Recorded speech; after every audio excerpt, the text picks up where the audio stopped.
Whakataka te hau ki te uru, whakataka te hau ki te tonga, kia mā kina ki uta, kia mā taratara ki tai. E hiake ana te atākura, he tio, he huka, he hauhu, ti hei mauri ora. E uhi ana ki te atu e tū whakahonore ana i tō tātou ariki nui, koe ni ngā wai hono i te pōpō te tau te whero te tuawaru. E noho mai rā e te ahurewa rongo mai whiti ngōna mātou ngōna tupuna. Pai marere ki aia, pai marere ki a tātou i te atanei. Nei rā mātou, te whānau ngā uri, ngā mokopuna o Ngaati Mahuta ki te hauaauru e mihi ana ki a koutou. Nō reira ka nui te mihi ki a koutou me ki rā ke ngā huanga o mane o poto whānui tonu, te nehe nui, nei rā mātou e mihi ana ki a koutou katoa, tēnā koutou, tēnā koutou, tēnā koutou katoa. Tēnei mātou, kua tai mai nei i runga i te kaupapa e pāna ki ngā wai o te Tahaaroa. Tēnei mātou e koropiko nei ki mua i a koutou. Ko wai tēnei e tuana ki mua i a koutou, ana i heke mai i te wako o tainui, tō tātou wako o tainui, waikato aua, waikato iwi, Ngaati Mahuta tangata, ana ko ngā marae, ko āruka, ko te koraha, whakawhiti atu ki te wako o tainui, ki auau ki te rangi, runga maketu, nei rā mātou e mihi ana ko taituwha king taku ingoa, ka nui te mihi ki a koutou katoa, tēnā koutou, tēnā koutou, tēnā rā tātou katoa.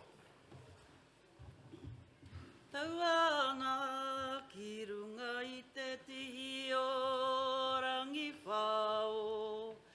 Te rawa kararo ko te oha ki runga ko raha hoki whakamuri ki ngā tai papa ki o honi paka.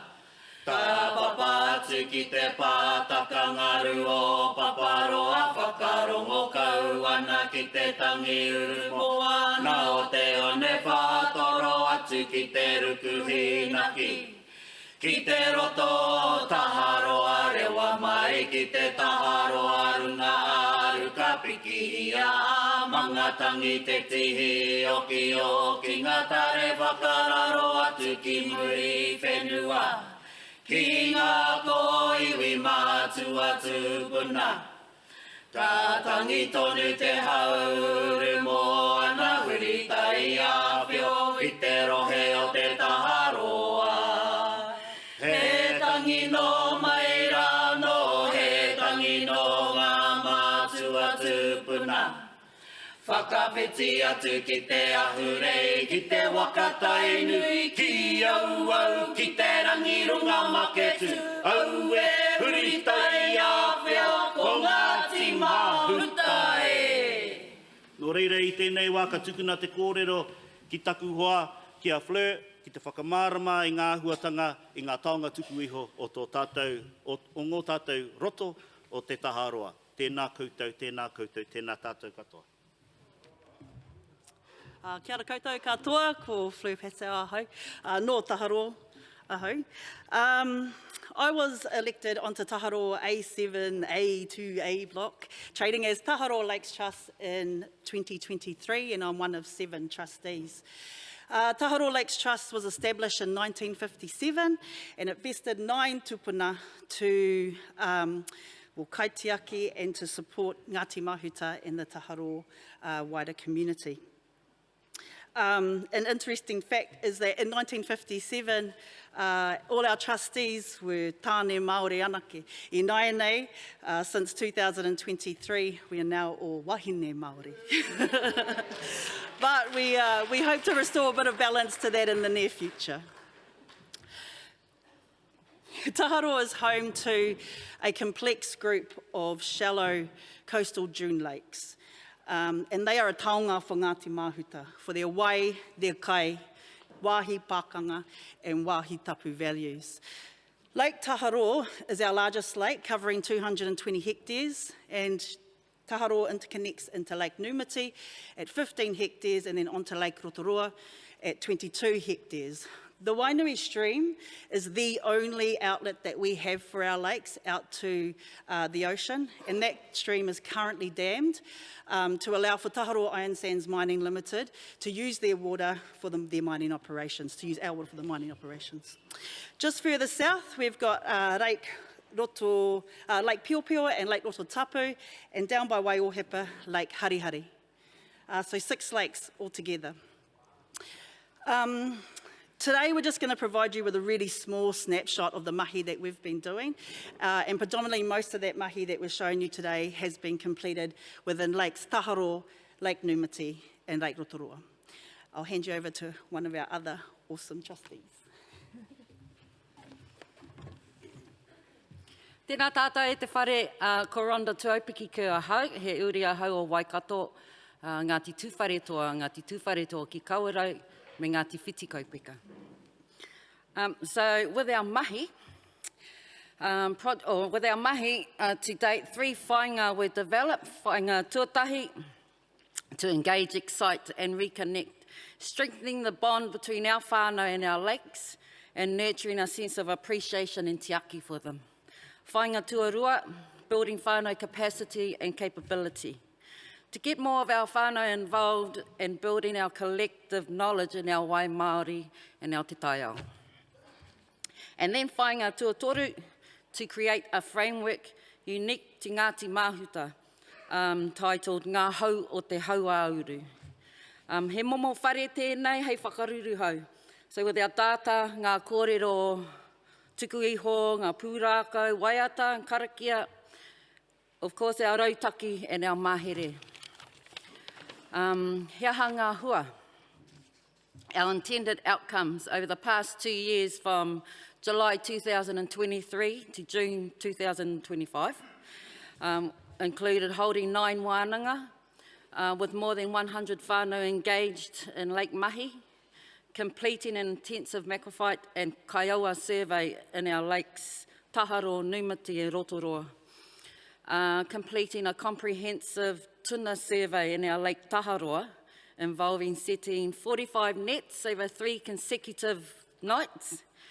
1,194 tuna were caught, only 93 of those were longfin. And through our mahi and our learnings, we learnt that the kupu kaiaua is a term unique to Ngaati Mahuta for freshwater mussel. Hea ha ngeti hiatuhua. So those unintended outcomes. Of course, seeing our tamariki and mokopuna engaged. Inspiring our whānau to consider a career in science and receiving overwhelming support from our ruruhi, koroheke and huanga, from playing the guitar to cooking the kai, and just keen to get stuck into the monitoring mahi on our lakes. We are truly appreciative and blessed to have their trust and faith in what we do. I'm going to pass our rākau over to Taituwha, who will kōrero more on our mātauranga. Kia ora. Kia ora no tātou. So as a result of the research and the rangahau that we've done over the last 2 to 3 years, we've managed to extract some kōrero, some mātauranga, running alongside what we've found. So our findings have unearthed or allowed us to dive deep into some of the kōrero that's come through. And in particular, I've got 3 kupu whakarite or 3 whakatauki that has derived from that research. The first one is kaiaua piritahi.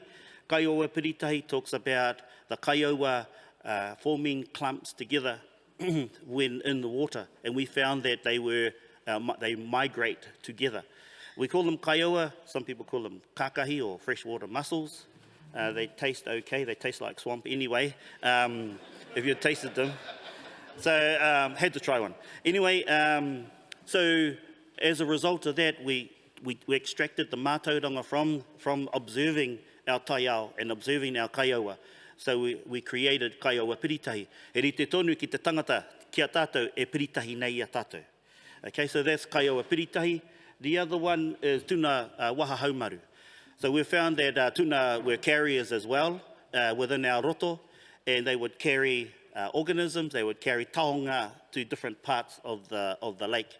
And so they would carry them at times within their waha until they got the organisms got big enough, then they would disperse. And so that was like a tuna e waha nei I te iwi, e waha nei I te tangata. So with tuna carrying people or carrying things around like a safeguard. Nō reira, we took that mātauranga and realigned it with the whare nui, tetehi whare, pērā I tēnei, Les Munro. Ko te whare tuna waha haumaru tēnei e tūnei e whakaruru hau nei a tātou. So that's the second one. The last one is kauau pukukai. Kauau pukukai was a part where we observed the kauau, or the cormorant, or some people call it the shag. There were about 30 of them on this dead tree when we were doing our observations and our mahi on the lakes. And as we approached closer to those kauau, they started to ruaki, or they started to spew, because they got frightened. We just quietly came up and they frightened, they ruaki, you know. And so we took that as a person, he kupu whakarite, as a person that overindulges, and I'm sure we do every now and then, overindulges in kai, and we get a food baby, and so we liken that kōrero to a person that overindulges in whatever that is, and in this case it's kai. So that mātauranga is extracted from our observations, and have reo and mātauranga run alongside. These can become unique to Ngaati Mahuta ki te hauaauru. As a result of that, we have mātauranga that disperses from that in a form of a waiata. So the waiata that we're going to sing comes from that mātauranga. Nō reira, anei te waiata. Kai waka uri noa, ko te rua o te wā, tuna waha haumaru he whenua he wai, ko te mauri o te iwi. No rangi nui, no papatu anu, no ngā mātua tūpuna e.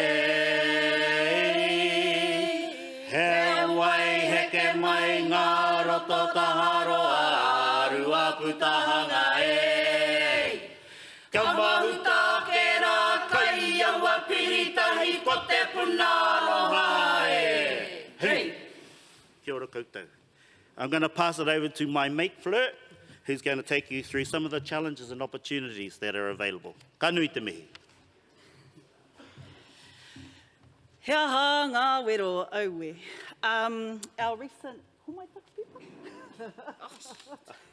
Our recent surveys and the monitoring that we've undertaken over the last couple of years have indicated that the health of our lakes are declining. We have increased invasive macrophytes, while we also have a decrease in our native macrophytes. We have high counts of tuna-ingested parasites from introduced dense populations of introduced manu, like the Canadian geese and the swans. Unfortunately, we have a mass degradation of our kaiaua populations, our kakahe or freshwater kutai. And we also have some really concerning sediment issues, and these are just like some of the issues that have been brought up during all the mahi that we've been completing over the last couple of years. Ongoing monitoring and restoration for our lakes takes a significant amount of resources, and our trust relies solely on grants for our pūtea to help us do this, which is also another large challenge. Land use activities surrounding our lakes that are of particular concern are forestry, quarrying and mining. As you all know, there have been significant changes in our legislation recently that affect our taiao, and as you also know, there are many more yet to come. So we oppose Tahaaroa Iron Sands Limited application for a suite of resource consents for their mining, and we went to hearing last year. The decision from that hearing for us was really positive. From our perspective, it was a good outcome. However, Tahaaroa Iron Sands Limited appealed the decision and lodged with an environmental court. Our trust, along with others, we then joined that appeal, and we have been extremely disappointed that that appeal has now been put on hold at the request of Tahaaroa Iron Sands Limited, so that they can now pursue a pathway through the wonderfully awesome new fast-tracking approval application. Yeah, awesome. Although our voices are falling on deaf ears, we're not going to give up. We're going to continue fighting this fight. Mo te tai ao. Ka whawhai tonu mātou. Okay.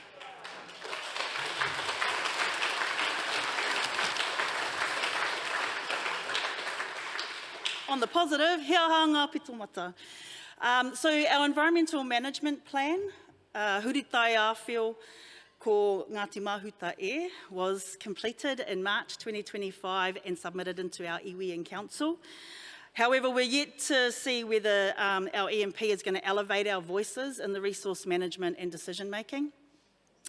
And an environmental management plan is just probably not enough on its own. As you all know, we have our council elections coming up soon, so time is very much of the essence. And mana whakahonoa rohe is a binding statutory agreement that will help elevate and enhance Māori participation in the resource management and decision-making processes. This is an avenue that's very well worth pursuing for our hapu, Ngaati Mahuta, with all the legislations that have happened and are going to come, and in particular without a treaty settlement over our rohe, we're needing all the protection that we can get. Finally, we've also been working alongside the stream to create a digital platform and a lakeside monitoring app to be able to visualise our data in a much more meaningful way and to help us communicate it much better to our Ngaati Mahuta hapu. Kia ora. I'll pass you on to Tai Tuwha. Kia ora, Fleur. E tangi ana te ngākau, engari e ko ana te ngākau kei konei tonu tātou, katoa e koke whakamua ana. E kore e taia e nei mahi te whakatutuki, mehe me kaore he pakiaka kia tuai te rākau. So a lot of this work wouldn't be achievable if we didn't acknowledge all of those ringa, all of those waiwai that have got us to this point. And many of them represented are sitting on these chairs right now. You know, where's leadership? Leadership isn't standing on the hill by yourself. Leadership is standing on the hill with the rest of your whānau. Hence the reason why we have our whānau here with us today. And they're representatives of all of those areas. In particular, we have our sponsors who have been instrumental in guiding us and helping us to get to where we are now. And as Fleur said, we've got a long, long way ahead of us. So a lot of our mahi wouldn't happen without our particular sponsors here that you can see on the screen. Koe no, hei whakatepe ake I ngā kōrero, kua mutu te wahanga ki a mātou o Ngaati Mahuta ki te hauaauru, ngā roto o te Tahaaroa arua pūtahanga, nei rā mātou e mihi ana ki a koutou, I o koutou whakarongo mai, I o koutou taringa, I o koutou ngākau, ki ngā kaupapa nui whakaharahara kei mua I a tātou I tēnei wā. A kāti ake, I te ata nei, ka koa te ngākau, nā te mea ko mātou te tuatahi, hei te ahi hei, ka whakatā whakarongo ki ngā kōrero a tāhua. A kāti ake e hoa mā kei ngōku whanaunga, ka nui te mihi ki a koutou katoa, tēnā koutou, tēnā koutou, tēnā rā tātou katoa.